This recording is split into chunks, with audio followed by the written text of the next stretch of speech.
Bueno, buenas tardes a todos y todas. Nos encontramos en un nuevo seminario de economía del Banco Central.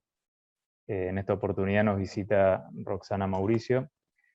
que va a estar exponiendo un trabajo que se titula Los impactos distributivos del proceso de formalización en América Latina durante los 2000. Roxana es especialista regional en economía laboral para América Latina y el Caribe por la OIT. Tiene una licenciatura en Economía, una maestría en Economía y un doctorado en Economía por la Universidad Nacional de La Plata. Es investigadora independiente del CONICET en uso de licencia, investigadora del Instituto Interdisciplinario de Economía Política IEP Baires.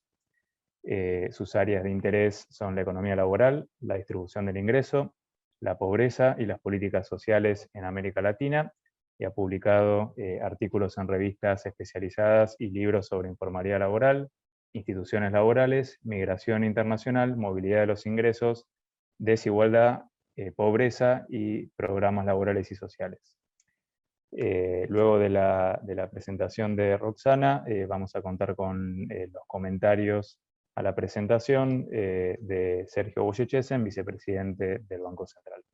Así que Roxana, cuando quieras. Hola, buenas tardes a todos. Bueno, muchas gracias Germán, Ariel, muchas gracias por la invitación a participar de este seminario. Buenas tardes a todos, veo algunas caras conocidas que hace ya mucho tiempo, desde la prepandemia que no nos vemos, y bueno, antes que nada agradecerles a todos por estar participando y escuchando este seminario. Efectivamente voy a ir compartiendo, como decía Germán, la idea es presentarle un estudio que en realidad ahora ha quedado un poco desactualizado. Después, de hecho, incorporé alguna cosa sobre, alguna mención sobre lo que está pasando con estas dimensiones en la pandemia, digamos, pero bueno, este es un estudio que habíamos hecho prepandemia, digamos, y de hecho lo que les voy a mostrar es lo que ha pasado en los 2000, pero que de alguna manera ha terminado en algunos países, de hecho, previo a la irrupción de la pandemia, pero bueno, de alguna manera lo que tratamos de identificar aquí es en el periodo en donde efectivamente hubo un proceso de formalización en América Latina. La idea es analizar un poco las características de este proceso y fundamentalmente tratar de evaluar, de identificar cuáles han sido los impactos distributivos de este proceso en 4 países de América Latina. En realidad el estudio, en particular de estos 4 países, pero hemos hecho otros estudios incorporando otros y quizás alguna mención también al resto de los países de América Latina que no están incluidos en este documento. En primer lugar, ¿cuál es la motivación? Probablemente buena parte de lo que yo diga acá es conocido por ustedes, pero vale la pena de alguna manera mencionar cuál era la motivación, digamos, o la preocupación que teníamos cuando empezamos a hacer este estudio, que tiene que ver con algo que todos sabemos, que tiene que ver con que la desigualdad y la informalidad son características estructurales de los mercados de trabajo en América Latina, pero aparecía un hecho novedoso, sobre todo en comparación con la década de los 90, que tenía que ver que de manera conjunta lo que estábamos observando era una reducción en los niveles de desigualdad, al menos en los niveles de desigualdad salarial, de los ingresos laborales en gran parte de América Latina, y que este proceso además se verificaba de manera conjunta con un incremento importante en algunos países de la proporción de asalariados formales en el total del empleo asalariado, en el total del empleo dependiente. Entonces, obviamente, una pregunta que nos hacíamos aquí es en qué medida, ¿sí?, lo segundo está condicionando lo primero, o sea, en qué medida este proceso de formalización podía ser uno de los factores explicativos detrás de la reducción de la desigualdad salarial que estábamos observando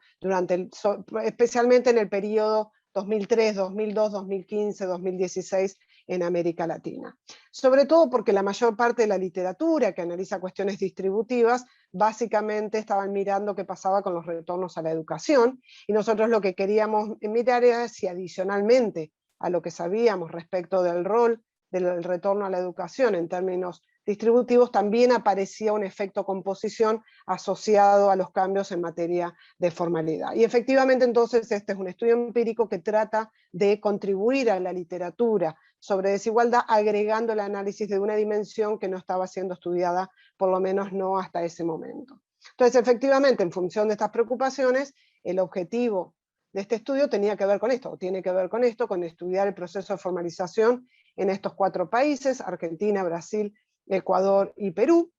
durante el nuevo milenio, y en particular esto tiene como 2 partes importantes este estudio. Por un lado, en sí mismo, estudiar cuáles han sido las características y la intensidad de este proceso de formalización desde una perspectiva dinámica, esto es, mirando los flujos de entrada a un puesto asalariado formal, y luego, una vez que tenemos este panorama claro y las características de este proceso en estos 4 países de América Latina, entonces de esta manera sí investigar, cuantificar el impacto que este proceso de entrada a un puesto formal ha tenido en la distribución salarial.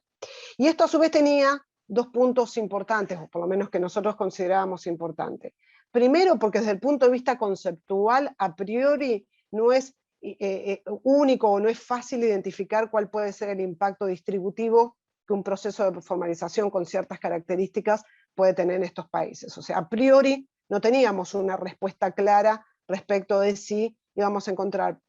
impactos positivos o negativos de este proceso sobre la desigualdad salarial. Y segundo, porque además, más allá de que nosotros aquí nos concentramos en la desigualdad salarial, tenemos en cuenta que obviamente lo que sucede en los mercados de trabajo, y en particular en la desigualdad salarial, impacta en materia de los ingresos familiares promedio y en la desigualdad de esos ingresos familiares, porque alrededor del 80-90% de los ingresos totales familiares en la región provienen del mercado de trabajo. Entonces, si bien no focalizamos sobre los ingresos totales familiares,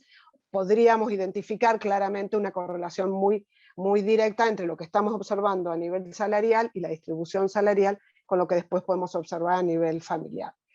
¿Cuáles son las fuentes de información que utilizamos para este estudio? Claramente empírico, son las encuestas regulares de empleo, las encuestas de hogares llevadas a cabo por los 4 institutos de estadística de estos 4 países incluidos. Allí ven los años específicos considerados en cada uno de estos estudios. En parte eso tenía que ver con la disponibilidad de información, pero en parte porque queríamos ver efectivamente el periodo en donde este proceso de formalización se estaba observando. De hecho, hoy estamos estudiando lo que está pasando en términos de informalidad o formalidad en el contexto de la pandemia y los impactos distributivos. En ese periodo, este es el periodo donde vemos un proceso de formalización importante en estos países y por eso nos concentramos en ese periodo para mirar los impactos distributivos. Además, estos 4 países en materia de información tienen una característica, no son los únicos, pero son 4 países para los cuales podemos construir datos de panel. Datos de panel corto, no son encuestas longitudinales que nos permiten seguir un periodo extenso del tiempo a las mismas personas, a los mismos trabajadores, como las encuestas en Europa o en Estados Unidos, pero son encuestas que por el esquema rotativo de las muestras que se utilizan para construir estas encuestas, nos permiten seguir a las personas, a los individuos, al menos en 2 momentos del tiempo. Esos 2 momentos del tiempo que nosotros utilizamos para ver las entradas a un puesto formal son transiciones que median entre ellas 1 año. O sea, yo puedo estar mirando a una persona que está en el primer trimestre del 2015 y luego lo veo en el primer trimestre del 2016. Y esas son las transiciones de 1 año, transiciones cortas, que utilizamos para mirar este proceso de manera dinámica, y en particular para mirar las entradas a un puesto asalariado formal. ¿Cómo definimos formalidad o informalidad en este contexto? Porque no hay una única definición, porque no hay un solo enfoque, y por lo tanto tenemos que explicitar cuál es la definición, y en términos generales cuál es el enfoque de informalidad o formalidad que estamos usando. En este estudio utilizamos el enfoque legal de la formalidad o la informalidad, que asocia la informalidad laboral, sobre todo en el contexto de trabajadores asalariados, con el no cumplimiento de la legislación laboral, con el no cumplimiento de la normativa laboral por parte del empleador. Por eso enfatizo que estamos mirando informalidad o formalidad en el caso de los asalariados. Ese es el enfoque, lo que usualmente se llama el enfoque legal de la informalidad laboral, pero que después, cuando lo llevamos a la práctica, obviamente dependemos de las preguntas específicas que estén incluidas en estas encuestas que estamos utilizando, que no son estrictamente iguales, pero que apuntan, sí, de igual manera a este enfoque global de la informalidad. En el caso de Argentina, la pregunta que utilizamos, o la forma de identificar empíricamente si un trabajador es formal o informal, es si el empleador hace los aportes a la seguridad social, las contribuciones a la seguridad social, En el caso de Brasil es si el trabajador o la trabajadora tiene un contrato, ha firmado un contrato de trabajo, y en el caso de Perú y Ecuador, si los trabajadores están afiliados al sistema de pensiones. O sea, son todas variables proxy que nos permiten identificar si efectivamente ese trabajador está cubierto o no por la legislación, por la normativa laboral.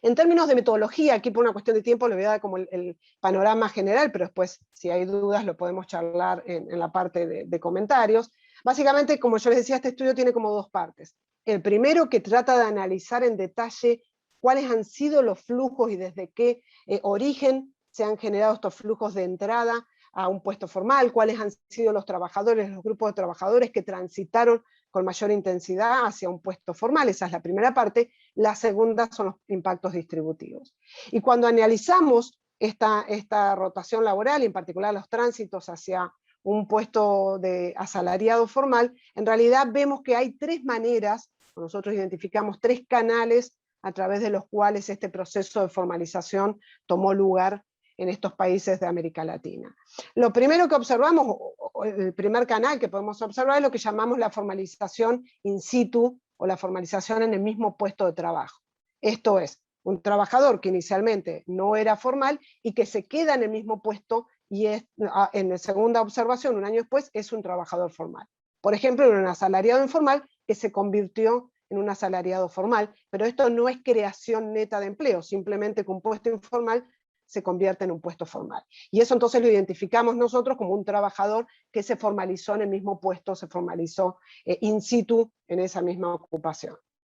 Ahora, después no, después tenemos transiciones desde un puesto distinto a un puesto formal. Y en este sentido uno puede identificar dos tipos de transiciones, en donde efectivamente la gente se está moviendo de un estado ocupacional a otro. La primera es simplemente transitar de un puesto no formal a otro puesto formal, que puede ser a su vez un nuevo puesto formal, o puede ser un puesto que estaba ocupado por otro trabajador, pero lo que nosotros estamos siguiendo es a los trabajadores, y para nosotros entonces es un movimiento de un trabajador que era, por ejemplo, un trabajador a salario informal o era un cuenta propia, y que entra a un puesto, en la segunda observación lo vemos como un trabajador asalariado formal. Y finalmente el último canal es aquellos trabajadores que vienen o desde el desempleo o desde fuera del mercado de trabajo y que ingresan a un puesto, a una ocupación, de manera formal. Entonces, teniendo estos tres canales, nosotros queríamos ver, en primer lugar, en términos globales, cuál es la ponderación, cuál es la contribución de cada uno de los tres canales a ese proceso de formalización en cada país, y luego ver en distintos grupos de trabajadores cuál es el canal que les ha permitido formalizarse a distintos grupos de trabajadores, definidos por un conjunto extenso de atributos y características. Entonces ahí aparece una formulita muy sencilla, que es lo primero que utilizamos, que es para contabilizar efectivamente el peso relativo de cada uno de estos canales en el proceso de formalización global, pero que después a su vez lo utilizamos para distintos grupos de trabajadores. Ese F minúscula es simplemente cuánto pesa para el total de los ocupados o para distintos grupos cierto tipo de transiciones, desde el puesto I, que es un puesto no formal en el momento inicial, al puesto J, que es un puesto asalariado formal, porque efectivamente lo que estamos mirando son transiciones de entrada a un puesto formal. También hemos mirado las salidas, pero como estamos mirando un proceso de formalización neto, nos interesa mirar más las entradas que las salidas. Y eso hacemos una primera descomposición que tiene que ver con el peso que van a tener ciertos flujos de trabajadores a través de ciertos canales. Tiene que ver primero con el peso inicial que tienen esos trabajadores en el total del empleo no asalariado formal y que son pasibles de transitar hacia una ocupación formal. Luego, cuál es la probabilidad que tienen cada uno de estos grupos de transitar desde un puesto no formal a un puesto formal. Y eso, en relación al total de los flujos, nos da la participación de cada uno de los grupos en cada uno de estos canales, contribuyendo a ese proceso de formalización. Pero luego, cuando uno mira la probabilidad de entrar, esa probabilidad SPE sub IJ, que es la probabilidad de transitar desde un puesto no formal a un puesto formal, o sea, la probabilidad de entrada, en realidad lo que hacemos es descomponer lo que es la segunda fórmula en dos probabilidades. La primera, que es este PE sub I, es la probabilidad de salir de un puesto inicial, ¿sí? Algún trabajador que es un cuenta propia y que transita hacia un puesto asalariado formal. Lo que hacemos, esa probabilidad de entrada, es descomponer en dos partes. Primero, la probabilidad de salida del estado inicial, y luego la probabilidad condicional de transitar hacia un puesto formal dado que salió de este puesto inicial. Entonces, de alguna manera, esto nos permite ver por qué ciertos grupos, por ejemplo, han contribuido más en ese proceso de formalización. Es porque tienen un peso mayor en el empleo no formal inicial, es porque salen con mayor intensidad de ese puesto no formal inicial, o es porque tienen, una vez que salen, mayor probabilidad de dirigirse hacia un puesto formal. Luego, una vez que tenemos esta mirada y este análisis, entonces tratamos de estimar cuál es el impacto distributivo de estos mecanismos de formalización que estamos identificando, y acá rápidamente lo que hacemos es un método de descomposición. Seguramente todos conocen Oaxaca Blinder, que en realidad es un método muy común que uno utiliza para descomponer las diferencias entre medias, entre dos componentes, el efecto composición, esto es cuánto contribuyen los cambios en la composición de la población que estamos analizando, en los cambios en la variable que estamos identificando, y cuánto es el peso del cambio en los retornos a esos atributos que estamos observando, esas características que estamos observando. ¿Por qué digo que es una extensión de este método? Porque en realidad Oaxaca Blinder lo que descompone es la diferencia de medias, y nosotros necesitamos descomponer otros funcionales del ingreso más allá de la media. Quiero decir, estamos mirando cuestiones distributivas, entonces un funcional del ingreso puede ser el índice de Gini, el índice de Tail, la relación de percentiles, y lo que queremos es aplicar lo mismo que antes usábamos para las medias, pero aplicarlo para estos indicadores distributivos. Entonces, en concreto, lo que hacemos, este método tiene dos etapas. La primera es la estimación agregada de ese efecto composición y ese efecto retorno, pero en realidad para nosotros es un puntapié para ir a lo que queremos ver. Nosotros queremos mirar específicamente dentro del efecto composición cuál ha sido el impacto distributivo del proceso de formalización, que es claramente un tema de composición. Hoy tengo más formales que lo que tenía el año pasado, y quiero mirar en ese efecto composición asociado al cambio en la participación de trabajadores formales e informales, cuál es el impacto que este proceso ha tenido sobre distintos indicadores de desigualdad a lo largo del periodo considerado en cada uno de estos 4 países de América Latina. Paso un poco por alto esto, en todo caso después podemos volver, para ir directamente a los resultados. A ver, como yo les decía anteriormente, claramente esta década, sobre todo como les decía, básicamente entre el 2003, 2015, 2016, dependiendo de los países, en donde ha habido una fuerte reducción, sobre todo en comparación con los 90, de los niveles de desigualdad salarial, y también, como estamos mostrando acá, la proporción de trabajadores asalariados informales en el total del empleo asalariado. Esto es cómo han caído, cómo se ha reducido la proporción de trabajadores informales, y a esto nosotros llamamos el proceso de formalización. Y como les decía anteriormente, esto también ha ido acompañado con una reducción del índice de Gini, por ejemplo, de los salarios horarios en estos países. Entonces, como también les decía anteriormente, lo que queremos ver en definitiva es cuánto lo que sucede en las columnas azules explica lo que estamos observando en la columna roja. Si uno mira, que estos son los indicadores específicos que están en el documento, digo, los índices de Gini, no pretendo que miren todo, pero básicamente lo que observarán ahí es que si uno lo mira con el ingreso mensual, con el ingreso horario o la relación de percentiles, en todos los casos vemos reducciones en el nivel de desigualdad en los cuatro países. Cuando uno mira además el proceso de formalización más en detalle en cada uno de estos 4 países, lo que vemos que además del proceso de formalización en estos años son años de crecimiento del empleo neto. Entonces, crece el empleo total y crece con más formalidad, por lo tanto la línea negra que va por arriba es el crecimiento, en índice, el crecimiento del total de ocupados formales que hubo en esta economía. Quiero decir, no hubo un proceso de formalización con resultado neto cero, sino que hubo creación de empleo y más aún creación de empleo formal. Por eso este proceso ha sido particularmente importante en la región, sobre todo de nuevo si uno lo compara con lo sucedido, con signo contrario, sobre todo en varios países de América Latina en la década de los 90. Y por eso digo, de alguna manera esta era la motivación, porque veíamos caídas importantes en los niveles de desigualdad y crecimientos importantes en el empleo formal. Cuando uno mira esos 3 canales que yo les mencionaba anteriormente, para ir observando efectivamente de dónde vino este proceso, digamos, cómo se canalizó este proceso de entrada a los nuevos puestos formales, observamos que la formalización en el propio puesto de trabajo ha sido relevante en los 4 países. ¿Sí? En Brasil no fue el más importante, sí lo fue en el resto de los países, pero en todos los casos una parte importante de la formalización se dio en el propio puesto. Quiero decir, un trabajador, en el caso de Argentina, por ejemplo, que no estaba registrado en la Seguridad Social en el momento inicial y que es registrado por su empleador estando exactamente en el mismo puesto. Sin embargo, los otros canales también han sido importantes y lo han sido justamente porque hubo creación neta de empleo. Y entonces, por ejemplo, las transiciones desde el desempleo a la inactividad explican 30% o más del total de ese proceso de formalización, y eso tiene que ver con población que no estaba en un puesto de trabajo y accede, y en buena medida ese es un nuevo puesto creado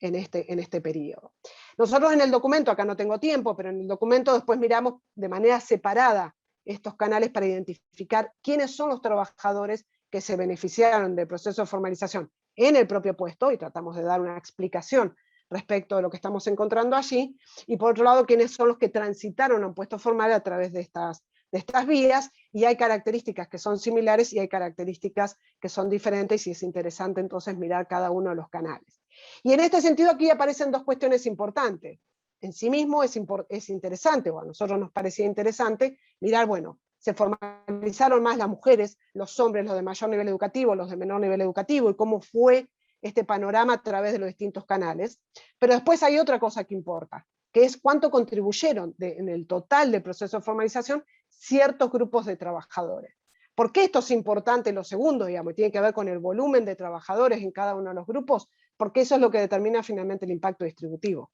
Yo puedo decir, a ver, los trabajadores de mayor nivel educativo tienen mayor probabilidad de ser formalizados en el mismo puesto respecto a otros trabajadores. Pero si su participación en el total de empleo es muy, muy pequeña, seguramente no son los que van a contribuir en mayor medida a ese proceso de formalización. Entonces, en ese sentido, nosotros miramos las probabilidades de cada grupo, pero también queríamos tener una mirada de cuántos fueron los flujos que provenían de distintos grupos en el total, para poder tener esta idea, luego este link con lo que vamos a ver en materia distributiva. ¿Por qué? Porque en principio, efectivamente, uno podría pensar cuáles son los condicionantes o cuáles son los factores que condicionan el impacto distributivo de este proceso de formalización.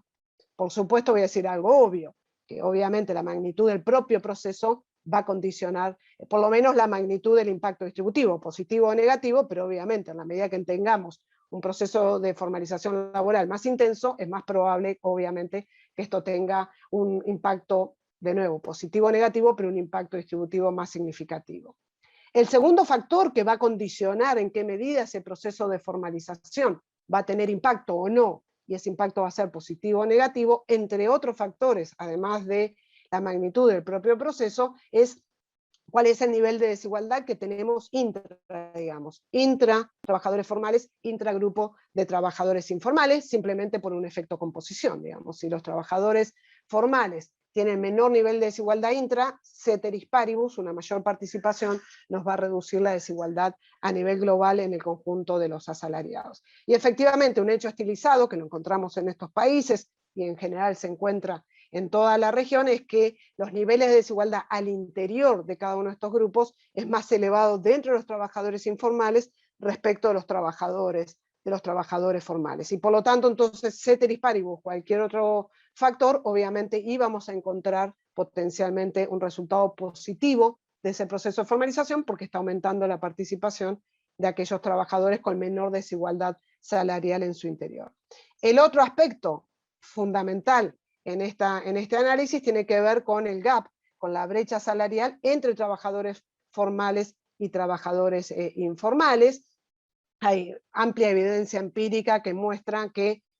condicionando por todos los otros factores observables fundamentalmente y eventualmente inobservables, los trabajadores formales tienen un salario más alto que los trabajadores informales. Sin embargo, aquí, en materia distributiva, no nos interesa solo, quizás no tanto, esa brecha promedio, ese retorno promedio a los trabajadores formales, esa brecha salarial entre trabajadores formales e informales, sino lo que más nos interesaba era cómo se comporta esa brecha salarial a lo largo de la distribución.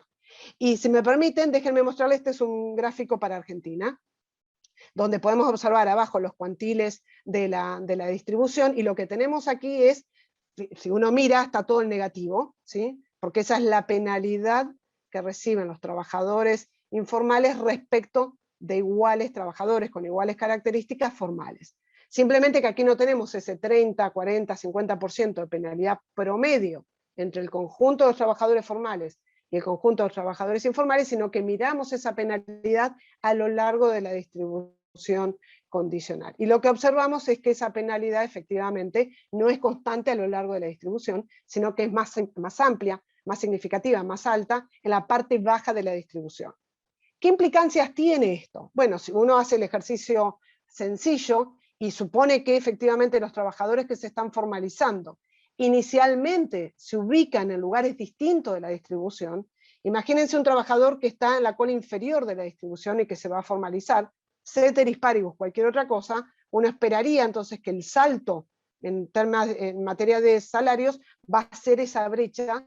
salarial, ese retorno que tenemos en la parte baja de la distribución. Sin embargo, si ese trabajador no está ubicado en la parte baja, sino que está ubicado en la parte alta, el retorno va a ser un retorno más bajo. Entonces, dos trabajadores simplemente ubicados en distintas partes de la distribución, dado que los retornos, ¿sí?, a la formalidad son diferentes y se comportan en particular de esta manera, uno esperaría un efecto distributivo positivo, simplemente porque lo que va a ganar más el trabajador que está ubicado en la cola inferior de la distribución condicional va a ser más alto que el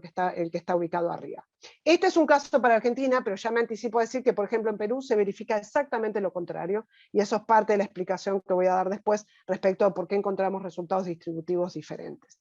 Pero además entonces de mirar cuál es la magnitud, además de mirar las desigualdades intra, además de mirar la desigualdad inter, que es el gap, la brecha salarial entre trabajadores formales e informales, obviamente el otro punto importante, que lo mencionaba anteriormente, tiene que ver con quiénes son efectivamente los trabajadores que se están formalizando, y no quiénes son en general, sino básicamente, más concretamente, justamente dónde se ubican inicialmente en la distribución estos trabajadores. En definitiva, de alguna manera lo que uno quiere mirar es dónde se ubicaban previo al proceso de formalización y dónde quedan ubicados en la distribución post proceso de formalización. Una manera de ver, hay otras que incluso la hemos analizado, pero de una manera fácil de identificar cuáles son las características y dónde se ubican previamente estos trabajadores antes de ser formalizados, es mirar efectivamente cuáles son las características de los grupos que efectivamente transitaron desde un puesto no formal a un puesto formal, a través de los tres canales que mencionábamos anteriormente. Como yo decía, en el documento están diferenciados, por una cuestión de tiempo yo lo que os voy a presentar es en el global, quiénes han sido los grupos que contribuyeron, que han transitado en mayor magnitud y que han contribuido entonces mayormente a este proceso de formalización a través de las distintas tres vías o tres canales que yo mencionaba previamente. Si uno mira acá, lo que observamos en términos de magnitud, no significa que estos grupos en sí mismos tengan mayor probabilidad de transitar, ¿sí? Por supuesto, la probabilidad es un condicionante de estos resultados, pero también están condicionados por la magnitud, la cantidad, la proporción de estos trabajadores en el total del empleo. Si uno mira en términos educativos, los que más contribuyeron a este proceso de formalización fueron los trabajadores con nivel de educación de calificación intermedia, han sido más los hombres que las mujeres, los trabajadores en edades centrales, más que los jóvenes y los adultos mayores de 45 años, y después cuando uno mira quiénes eran los que estaban inicialmente ocupados, lo que vemos es que han sido mayormente, salvo en el caso de Brasil, aquellos trabajadores de pequeños establecimientos los que han contribuido más a este proceso de formalización y aquellos de menor antigüedad en el puesto de trabajo. ¿Qué nos dice esto en materia distributiva? Nos dice poco, porque efectivamente si yo de aquí necesito predecir cuáles han sido los movimientos de estos trabajadores y qué impacto distributivo esto puede tener, no es tan obvio. ¿Por qué no es tan obvio? Porque cada uno de estos grupos de trabajadores inicialmente se ubican en posiciones distintas en la distribución salarial. Por ejemplo, los trabajadores del nivel intermedio de educación en general están ubicados, ceteris paribus o controlando por otras características, en la parte central de la distribución. Si uno mira a los hombres y en edades centrales, están más corridos a la parte alta de la distribución. Ahora, si miramos los trabajadores de pequeños establecimientos, y más aún, si tienen poca antigüedad en el puesto, están corridos hacia la parte baja de la distribución. Entonces, en términos de dónde se ubican inicialmente estos trabajadores, para ver luego hacia dónde saltan, no es tan obvio, al menos a partir de estos resultados, y por lo tanto necesariamente teníamos que ir a hacer la evaluación empírica, econométrica, para poder identificar efectivamente este resultado o este factor en conjunto con los factores anteriores, para poder dar cuenta si este proceso de formalización terminó impactando de manera positiva o negativa en la distribución salarial en estos países. Y entonces, en ese sentido, voy directamente a los resultados econométricos. No sé cómo estoy de tiempo, pero supongo que ya debo estar en los últimos minutos. Entonces, déjenme ir rápidamente, y esto lo voy a pasar muy rápidamente. Roxana, tenés como 15 minutos, si estás viendo. Ah, listo. Ok, perfecto. Bien. Entonces, a ver, yo les decía que esta metodología econométrica tiene dos pasos, la descomposición agregada y la descomposición desagregada. En la descomposición agregada, básicamente lo que nosotros queremos mirar es cómo el cambio en la composición total, tomando todos los atributos, el cambio en la composición del empleo entre el momento inicial y el momento final, tiene un impacto distributivo y si ese impacto ha sido positivo o negativo. Es el efecto composición agregado, en donde incorporamos los cambios en materia de formalidad, pero también aparecen los cambios en materia de género, en materia de nivel educativo, etcétera, etcétera. Ese es el componente agregado, el efecto composición agregado. El efecto retorno agregado es cómo han cambiado los retornos a esos atributos de manera agregada y qué impacto distributivo de manera agregada han tenido el cambio en estos premios o penalidades a estos atributos. Ese es el primer punto, que no es, como yo decía, necesariamente lo que queremos mirar, pero es un punto intermedio para efectivamente mirar lo que queremos mirar en materia distributiva. Cuando uno mira la descomposición agregada tenemos lo siguiente. Básicamente aquí lo que tenemos es el efecto composición, que es lo que estoy mostrando por ahora, a lo largo de los percentiles de la distribución. ¿Sí? O sea, yo no solo tengo el impacto, por ejemplo, medido a través del índice de Gini, sino que queremos mirar en cada uno de los percentiles de distribución cómo el cambio en la composición del empleo ha tenido un impacto sobre los ingresos a lo largo de la distribución. Si miramos el caso de Argentina, por ejemplo, Ecuador o Perú, vemos algo completamente plano, con lo cual lo que nos dice es que los ingresos aumentaron de manera proporcional en todos los cuantiles, más o menos con la igual similar intensidad, asociado a los cambios en la composición que hubo entre comienzos de los 2000 y 2014, 15, 16, dependiendo el país que estemos mirando. Solo en Brasil verán que hay un aumento en la parte superior de la distribución, lo que indicaría es que en la primera parte, en el primer 50%, el cambio fue proporcional y por lo tanto no esperaríamos ningún cambio distributivo, mientras que en la parte alta hay un aumento creciente de los ingresos asociados al efecto composición y eso nos permitiría predecir que si es estadísticamente significativo va a tener un impacto desigualado. Pero en general entonces el efecto composición agregado no es lo que ha movido la desigualdad o lo que permite explicar la reducción de la desigualdad en estos países durante este periodo considerado. Sin embargo, cuando miramos el efecto retorno, es esto lo que tenemos. O sea, esto es lo mismo en términos de cuánto se incrementan, o podría ser cuánto caen, pero es todo positivo, cuánto se incrementan los ingresos promedio de cada uno de los en percentiles asociado al cambio en los retornos a cada una de estas características. Con lo cual, en el agregado, claramente ha sido el efecto retorno, y como verán, hay una caída en ese efecto retorno, con lo cual nos da idea que eso implicó mayores aumentos en la parte baja de la distribución respecto a la parte alta, y por lo tanto nos permitiría predecir que ha tenido un impacto igualador. En efecto, si uno mira entonces, ya estos son los resultados, en realidad esos son los gráficos que surgen de las estimaciones econométricas, pero aquí en números, verán primero que esos son los cambios que nosotros queremos mirar, el cambio en el índice de Gini, el cambio en la parte baja de la distribución y en la parte alta, más otros indicadores que tenemos incorporados en el documento, y efectivamente lo que queremos es explicar esos negativos, esas caídas en la desigualdad que estamos observando allí. Si uno mira efectivamente el efecto composición, salvo en Brasil, en el resto de los países prácticamente no es estadísticamente significativo, tiene sentido porque veíamos esa línea constante a lo largo de los percentiles de la distribución, y si miran, efectivamente en Brasil tuvo un impacto significativo desigualador.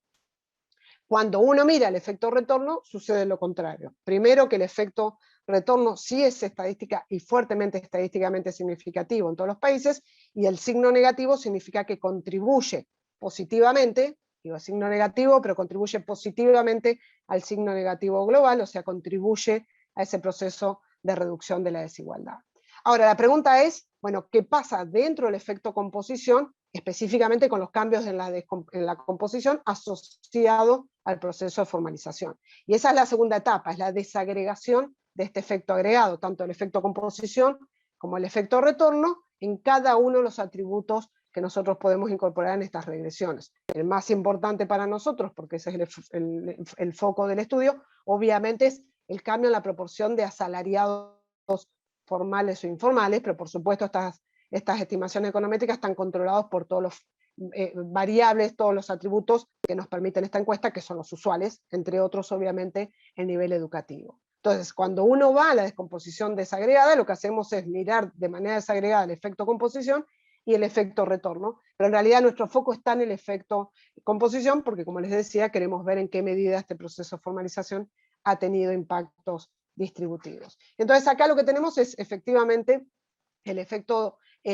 composición desagregado. Lo que hago es simplemente por un tema de que se vea mejor, poner solo dos atributos que son los más importantes, por un lado formalidad y por otro lado educación. O sea, estos cómo han contribuido los cambios en la estructura del empleo según formales o informales, y cómo ha contribuido la estructura del empleo en términos educativos en el proceso de reducción de la desigualdad a través del efecto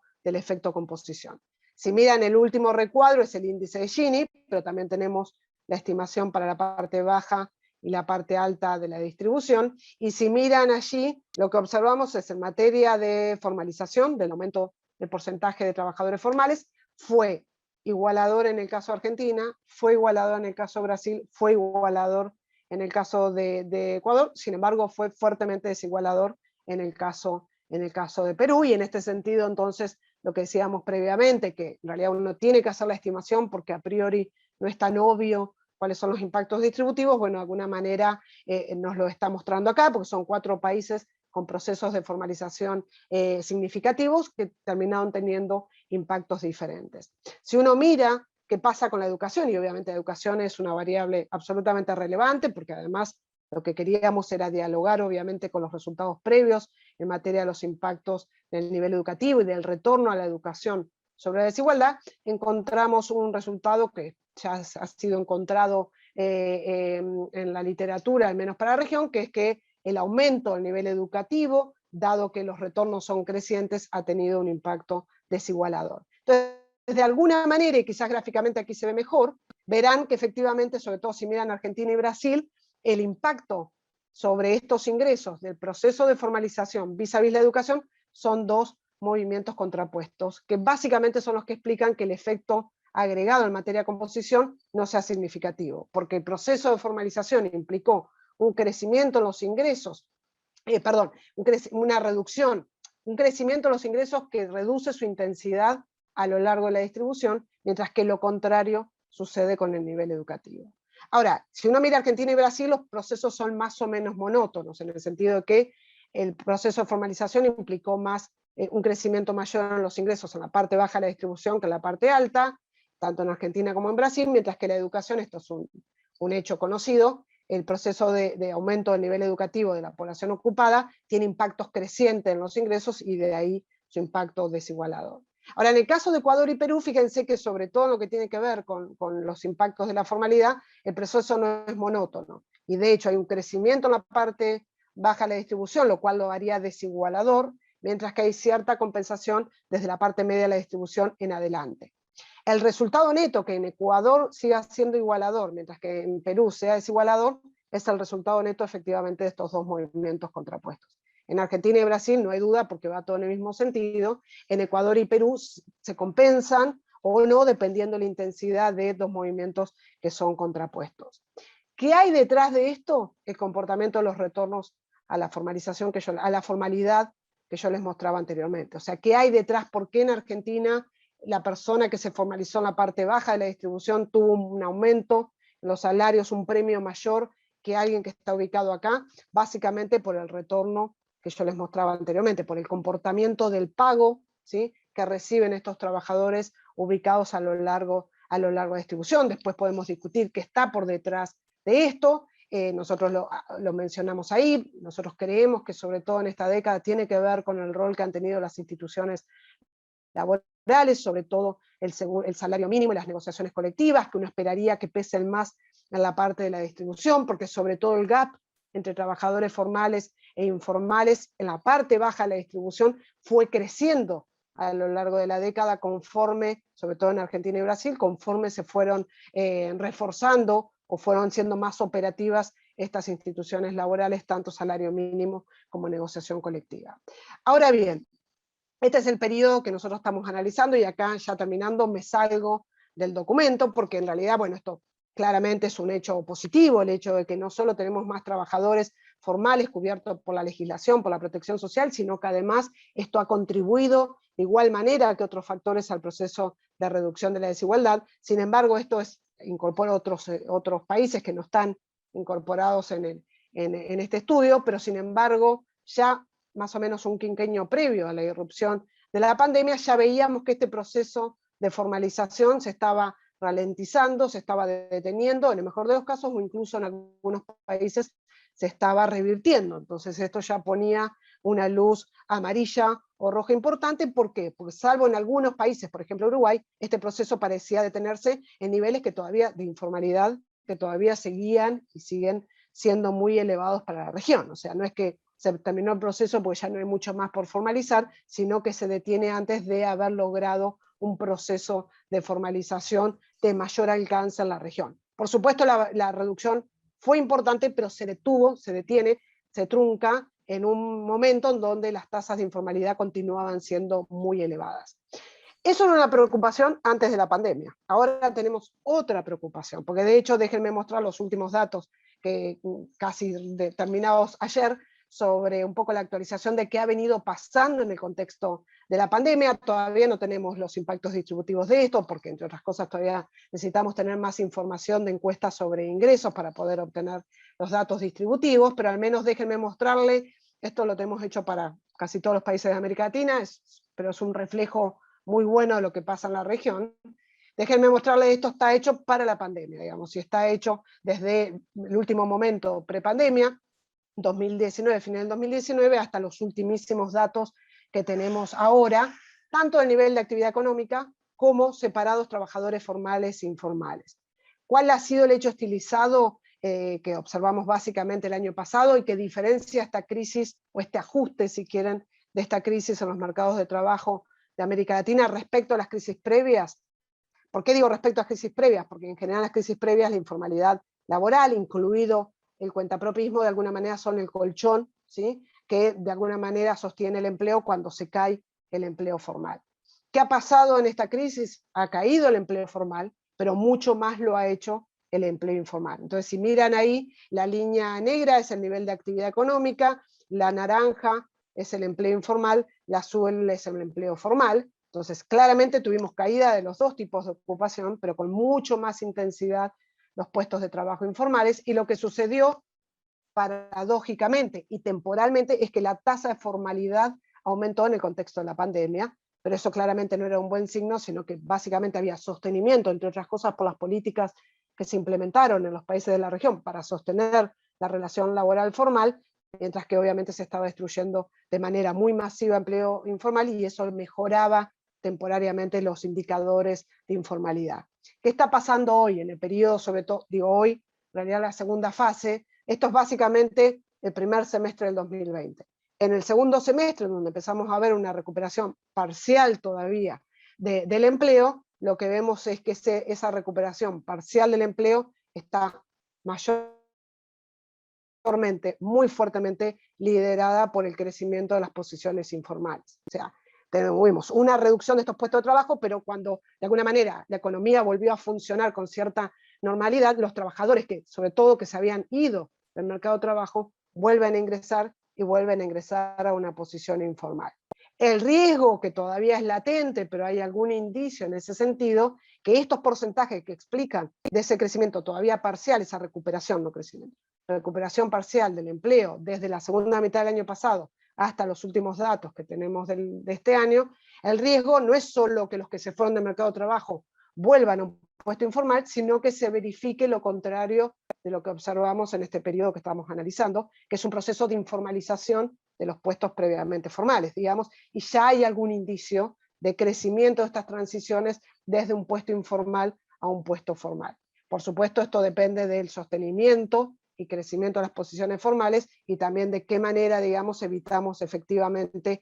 estos tránsitos contrarios a lo que estábamos mirando previamente. Entonces, con esto poco concluyo, simplemente repetir algo que ya dijimos, o sea, en sí mismo creemos que analizar en qué medida estos procesos de formalización, y ojalá no, pero ciertas tendencias, un proceso de informalización en este contexto, dan cuenta también de los cambios distributivos en la región que van más allá del efecto retorno a la educación, que en general ha sido el factor que más se ha analizado en materia de distribución en la región, y el hecho preocupante hoy en día es que ya habíamos quedado con tasas de informalidad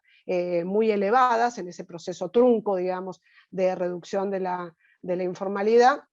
y hoy tenemos un contexto que lo vuelve aún más complicado porque esos niveles, más allá de que bajaron temporariamente, de hecho ya varios países recuperaron las tasas o incluso superaron las tasas de informalidad que teníamos en el 2019, y este obviamente es un escenario particularmente preocupante, sobre todo porque uno, digamos, acá nosotros lo analizamos en el documento, pero yo no lo mencioné, si uno piensa cuáles son los factores que posibilitaron ese proceso de reducción de la informalidad laboral en este periodo, uno de los factores importantes ha sido obviamente el crecimiento económico, pero sobre todo el crecimiento económico con estabilidad y con cierta certidumbre, digamos, y en este contexto en donde todavía estamos inmersos en un contexto de incertidumbre muy importante, la probabilidad de generar suficientes puestos de trabajo formales se debilita, y estamos seguros que va a seguir ingresando población al mercado de trabajo porque las tasas de participación económica todavía no recuperaron los niveles prepandemia, y además porque en este contexto es probable que aparezca el fenómeno del trabajador adicional. Entonces, no solo entra el miembro que salió del mercado de trabajo, sino que puede estar ingresando algún miembro adicional. Si no hay suficiente creación de empleo formal, necesariamente por cuestiones matemáticas va a haber un crecimiento en la proporción de trabajadores informales sobre esos niveles elevados que teníamos previamente. Bueno, dejo aquí para dar lugar a los comentarios y discusión con ustedes. Bueno, muchísimas gracias nuevamente por escucharme.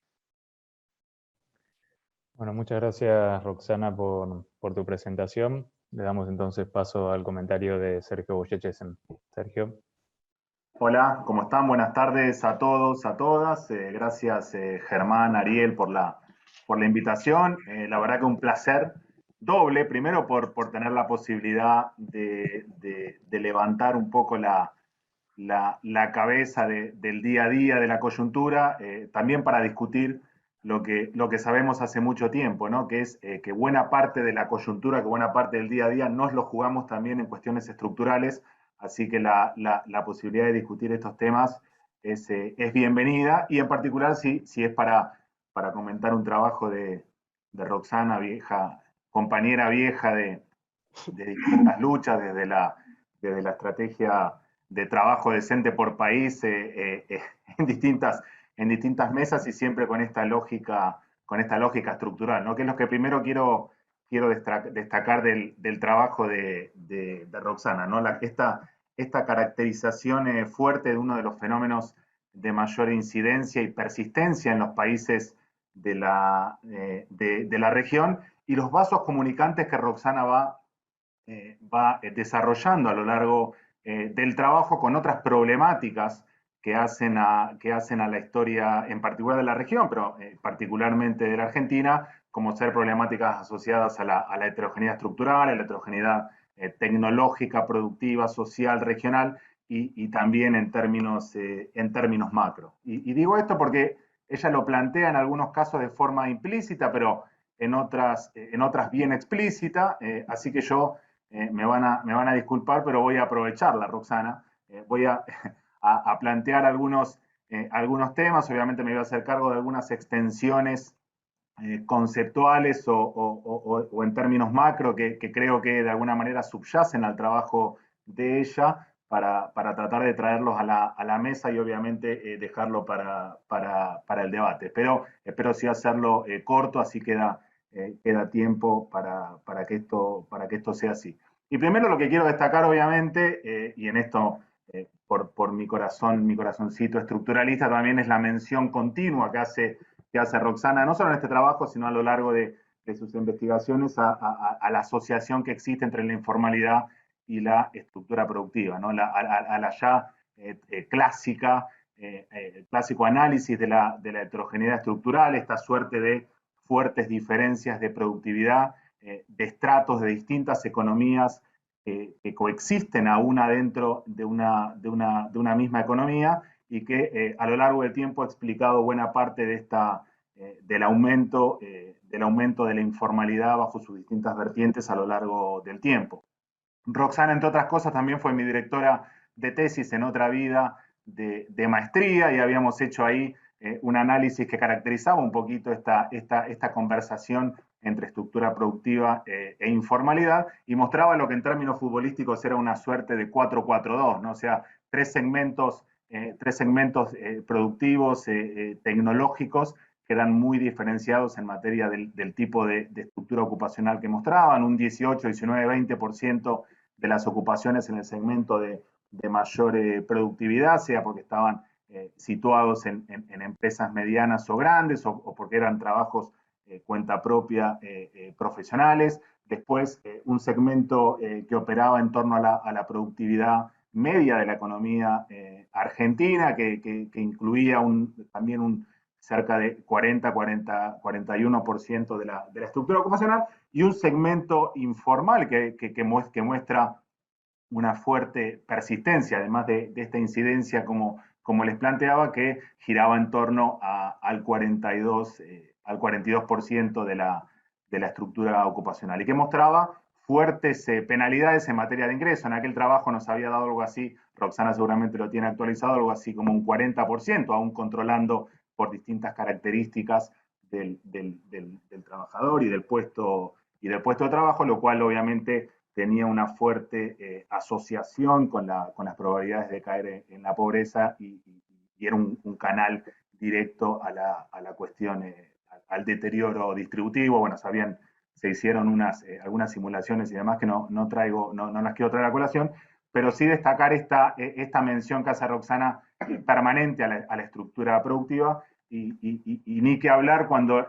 la intención es extenderlo a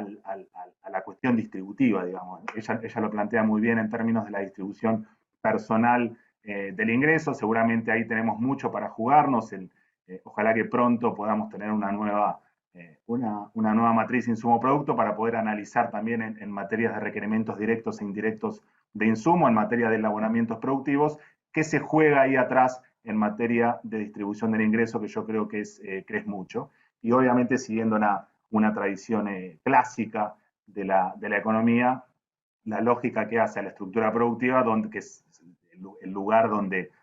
se decide el reparto de la torta, así que además de la distribución personal, también hay una cuestión de la distribución funcional o de economía política, que creo que también subyace mucho en lo que ella planteó, y es el segundo punto que quiero presentar, porque ella lo menciona rápidamente, está muy bien detallado en su trabajo, esta idea de los diferentes gaps entre formal e informal, que se da a lo largo de la distribución del ingreso, y las diferencias que existen en particular, por ejemplo, en países como Ecuador y Perú, y ella desliza ahí en el trabajo que eso tiene que ver, y lo desliza también en la presentación, que eso tiene que ver también con las diferencias que hay en las negociaciones colectivas. Entonces, de alguna manera esto nos trae a colación también una cuestión de economía política que subyace en las diferencias de las distintas economías y que hacen también a una cuestión macro, ¿no? de ciclos macro, desde aquella vieja idea de los ciclos macro a la Frenkel 2003, ¿no? de las economías de la región, siguiendo regímenes cambiarios de tipo de cambio fijo, cuasi fijos, y una prociclicidad en lo que hacía al ingreso de capitales para alivianar las restricciones externas típicas, la vulnerabilidad externa típica de la región, a lo que fuera la realidad en los 2000, con administraciones de los tipos de cambio, acumulación de reservas y demás, que tiene, sí, en Argentina una distinción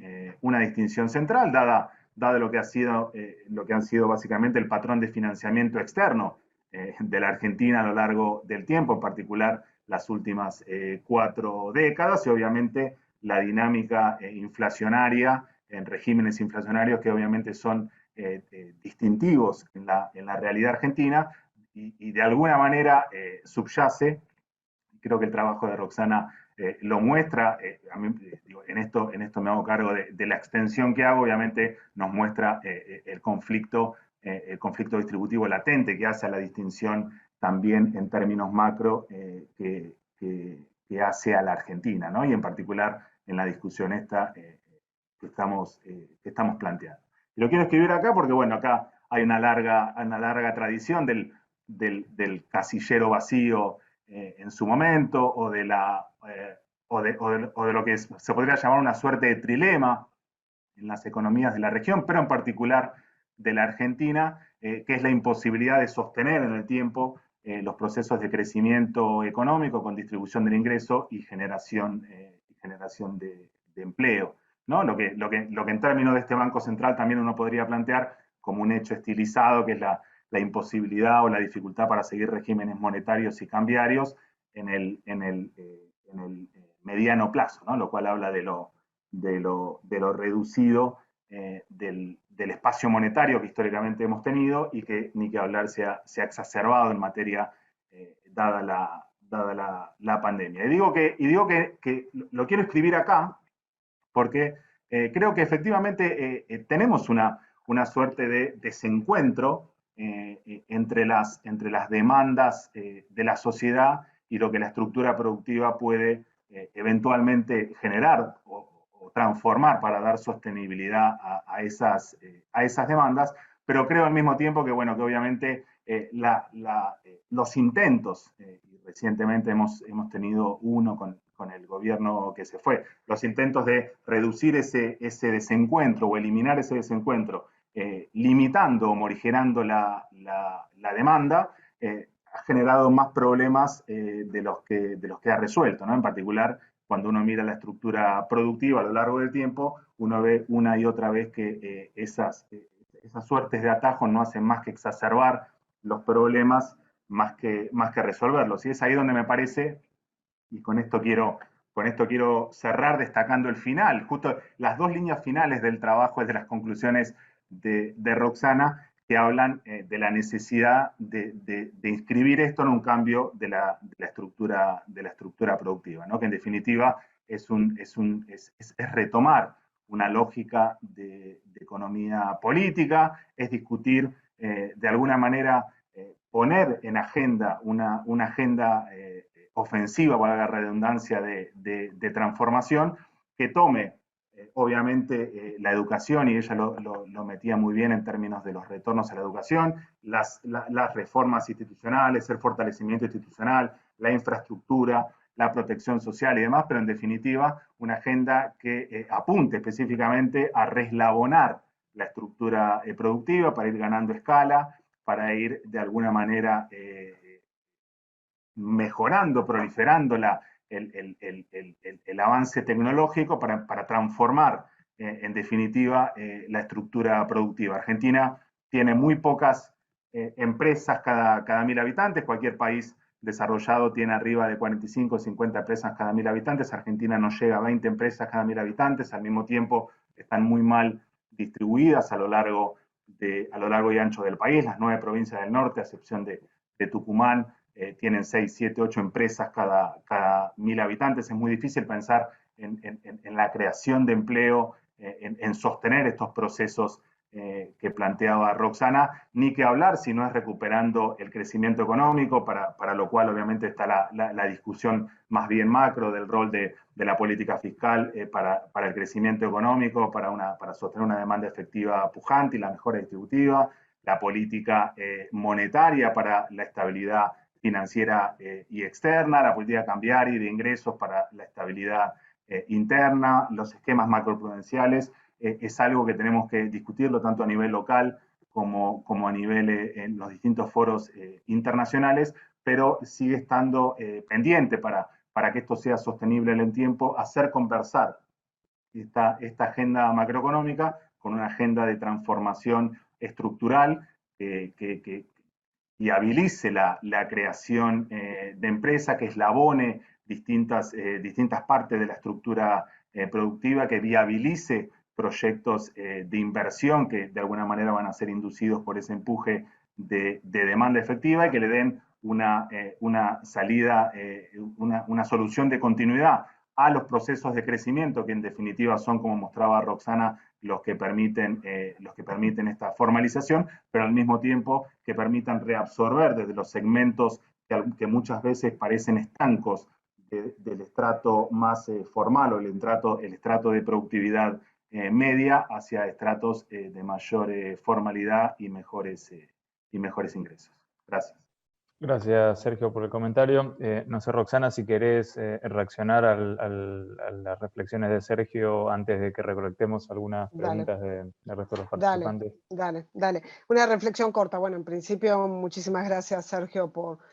tus valiosos comentarios. Simplemente retomar algo que ya dijo Sergio, digamos, pero que me parece que hoy es más relevante de lo que era en el momento que hicimos este estudio, que es la conexión efectivamente con la estructura productiva, digamos, y en un punto es cuáles son las barreras que enfrenta la región para poder continuar con un proceso más sostenido de formalización, digamos, en definitiva es por qué la región no crea la suficiente cantidad de puestos formales que requiere la oferta de trabajo, digamos, y ahí si uno mira efectivamente, porque yo lo que les decía, por eso hacía el foco en distinguir, bueno, quiénes son los trabajadores que contribuyeron más a este proceso, porque entre otras cosas eran la mayor cantidad que estaban afuera, digamos, y eran más probable de entrar a un puesto formal, pero también cuáles son las probabilidades individuales que distintos grupos de trabajadores han tenido de formalizarse. Y en ese sentido, cuando uno mira las probabilidades de cada uno de los grupos, claramente los que han tenido más probabilidad de formalizarse son, entre muchas comillas,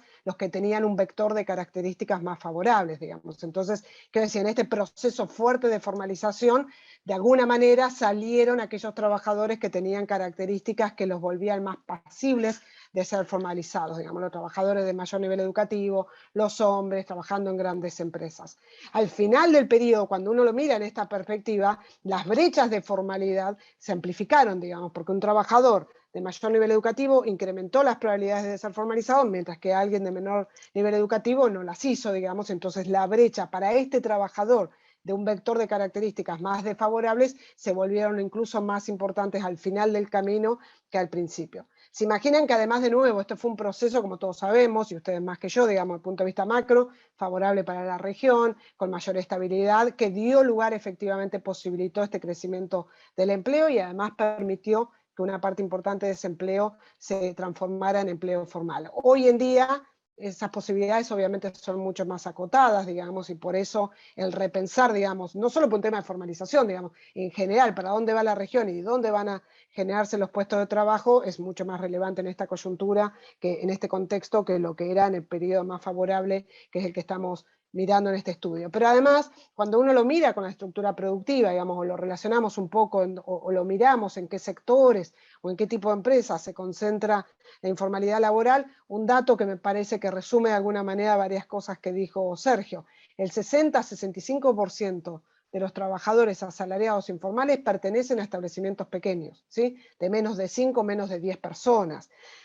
¿Por qué digo esto? Y un cuarto aproximadamente servicio doméstico, ¿no? Porque además cuando uno piensa, y esto me parece que es importante, no solo para entender las barreras estructurales, digo, no solo para formalizar, mucho antes, digamos, para que esas empresas crezcan, digamos, y para generar más dinamismo económico en general en la región, cuando uno después mira, además, tiene en cuenta este dato para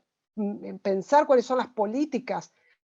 pro formalización, digamos, eso un poco está analizado en el documento, pero yo no lo mencioné, no es solo la macro con estabilidad, digamos, yo creo necesariamente que es una condición necesaria, no se me ocurre y no hay experiencias, por lo menos en la región, de un proceso sostenido de formalización laboral en contextos macroeconómicos, de bajo crecimiento y además de crecimiento inestable. son las dos cosas, porque uno puede pensar que claramente el empleador, cuando decide contratar a un trabajador de manera formal, está pensando en un contrato de largo plazo, porque claramente contratar a alguien formal tiene más costos por definición que un trabajador informal, y romper esa relación laboral no es sin costo, digamos, con lo cual es poco probable que uno tenga un proceso de formalización de los trabajadores asalariados en un contexto de alta incertidumbre. Pero eso yo por lo menos lo entiendo como una condición necesaria. Eso en sí mismo no soluciona el problema de formalidad, y efectivamente, sobre todo teniendo en cuenta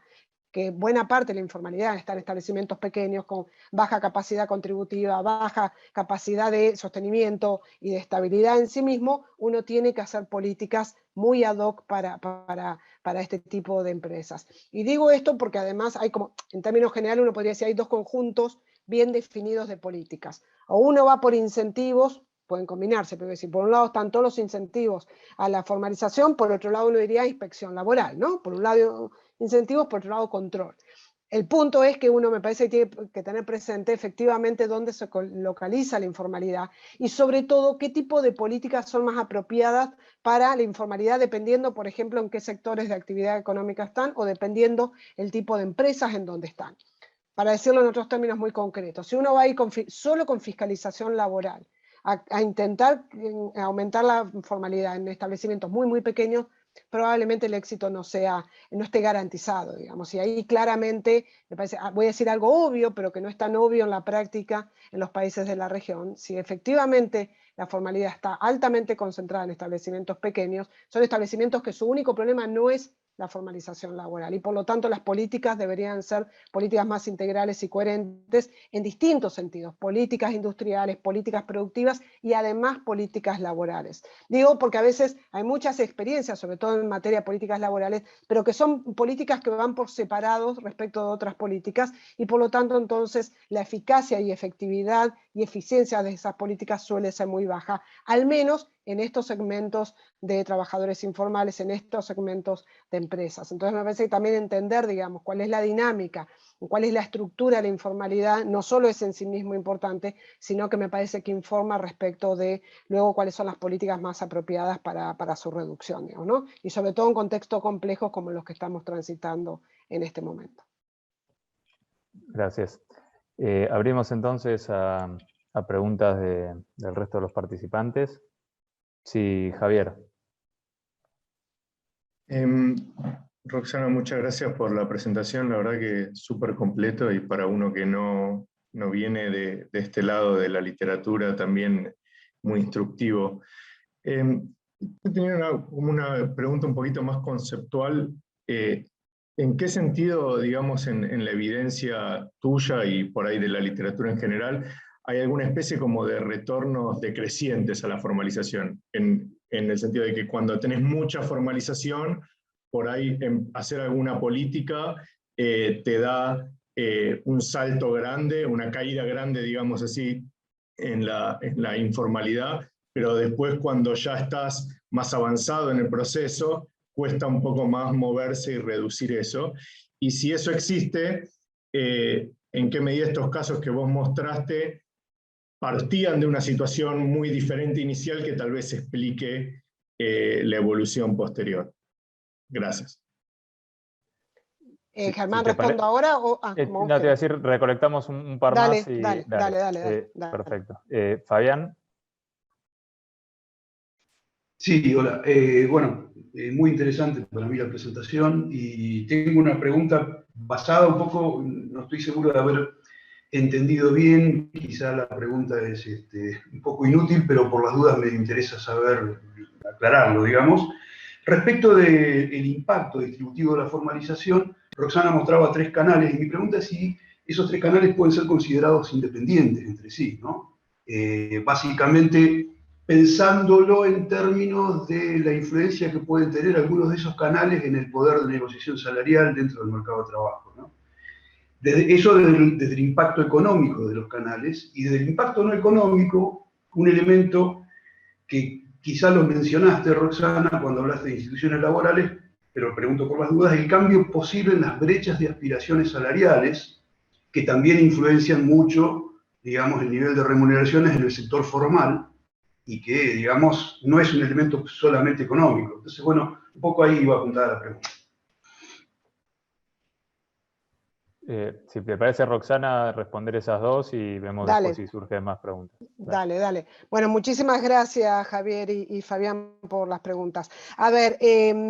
respecto a lo que decía Javier, completamente de acuerdo, y de alguna manera tiene que ver con lo que yo mencionaba anteriormente, ¿no? O sea, vos partías, sobre todo en los principios de los 2000, 2002, 2003, que además se asocia bastante con el cambio en el ciclo macroeconómico, digamos, de la región. Por eso digo que uno no puede desconocer lo que estaba pasando a nivel macro, digamos, por lo menos como una variable que uno debería prestarle atención como mínimo, porque claramente ahí hay una correlación muy importante, sobre todo porque este proceso de formalización, de nuevo, es uno de los indicadores adicionales a otros en términos de mejoramiento de las condiciones laborales. Entonces, cae la desigualdad, mejoran, se fortalecen las instituciones laborales, se reduce la informalidad. Digo, no es un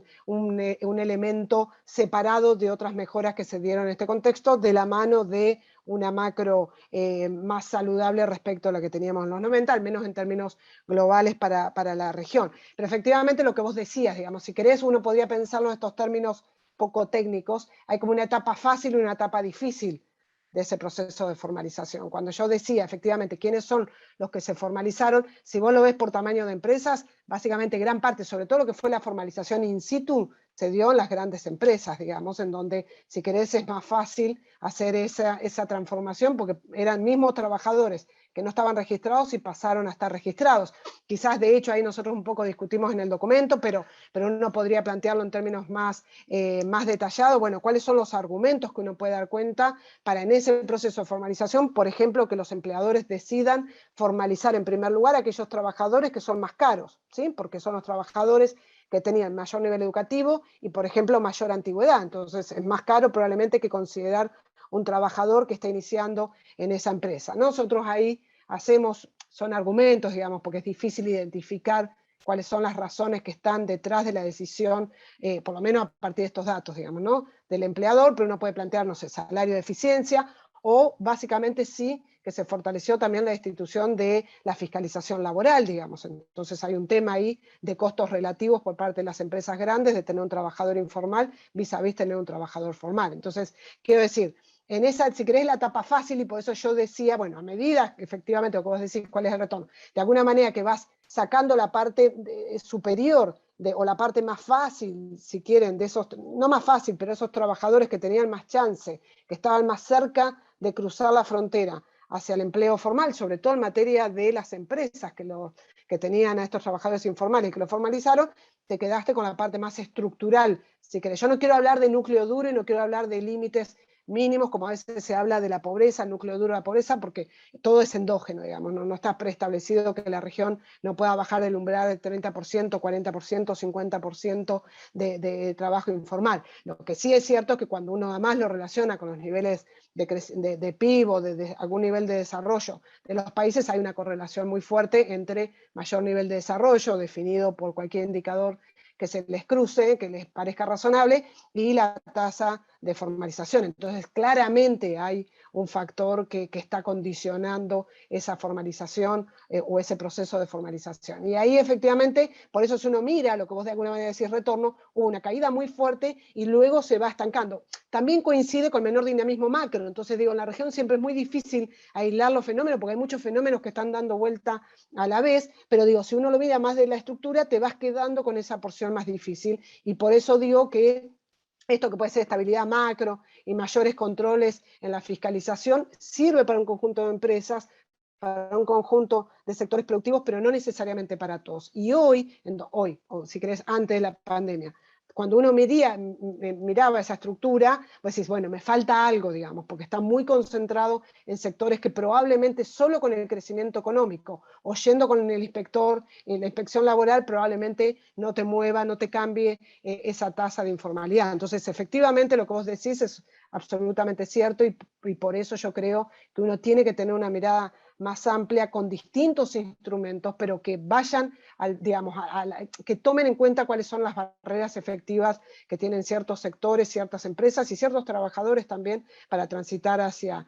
la formalidad, ¿no? Y en ese sentido también lo que de alguna manera, lo que marcaba Fabián, que de alguna manera se relaciona claramente con este punto. Claramente, a ver, esos canales efectivamente no son dependientes, digamos, o sea, uno de alguna manera los analiza ceteris paribus, digamos, como estática comparada, pero efectivamente en este proceso, digamos, cuánto, por ejemplo, lo que decía Fabián tiene mucho sentido, digamos, fue un proceso, por eso yo mostraba los gráficos al principio, que no solo fue un proceso de formalización en donde simplemente hubo un cambio entre puestos formales, informales y formales. Fue un proceso de creación neta de empleo. Entonces, en general, cuando uno dice, digamos, bueno, las decisiones por un lado de los empleadores, pero también cuál es el poder de negociación, que un poco entiendo que era lo que Fabián que decía, las aspiraciones, efectivamente, el poder de negociación de los trabajadores siempre es un poco más elevado en el contexto en donde uno tenga reducción del desempleo y crecimiento del empleo. Entonces, en la medida, si querés, déjamelo poner en estos términos, Fabián, en la medida que vos tenés más flujo de entradas del desempleo o la inactividad hacia la formalización, eso también podría dar impulso a la formalización en el propio puesto de trabajo o transiciones de un puesto informal a un puesto formal, porque el trabajador de alguna manera tiene un abanico de oportunidades más alto, entonces estando en la empresa me quedo o me voy a otra empresa que me da un puesto mejor. Por eso de alguna manera también está el efecto salario de eficiencia, digamos, que uno lo puede poner en estos términos, digamos. Ser formal implica, entre otras cosas, obviamente tener un salario más alto, y en un contexto en donde los trabajadores pueden presionar más individualmente, pero en un contexto en donde se fortalecieron las negociaciones colectivas. Entonces también de manera colectiva había un elemento institucional que estaba marcando una diferencia respecto al periodo previo. Entonces no es solo que el trabajador cree que tiene más posibilidades y exige mejores condiciones, sino que estaban las negociaciones colectivas funcionando de manera más activa que en el pasado, y el salario mínimo lo mismo. Entonces, por eso digo que de alguna manera es un conjunto, es un contexto que efectivamente posibilita que esto sea así, digamos. Entonces, efectivamente esos canales no son independientes, por eso la dificultad también de aislar los factores que están por detrás de estas dinámicas, ¿no? Y a su vez, justamente marca el hecho de que uno tiene que tener varios factores funcionando para que este proceso se verifique, sobre todo en una región como la nuestra, ¿no? Bueno, ¿tenemos alguna otra pregunta? Ok. Bueno, si no hay más preguntas, le volvemos a agradecer a Roxana por su excelente presentación y también a Sergio por su comentario y al resto de los participantes. Y bueno, nos estamos viendo en el próximo seminario. Muchas gracias. Bueno, agradecer solamente la participación, haberme permitido aquí los comentarios y discutir con ustedes estos temas. Muchísimas gracias a ustedes.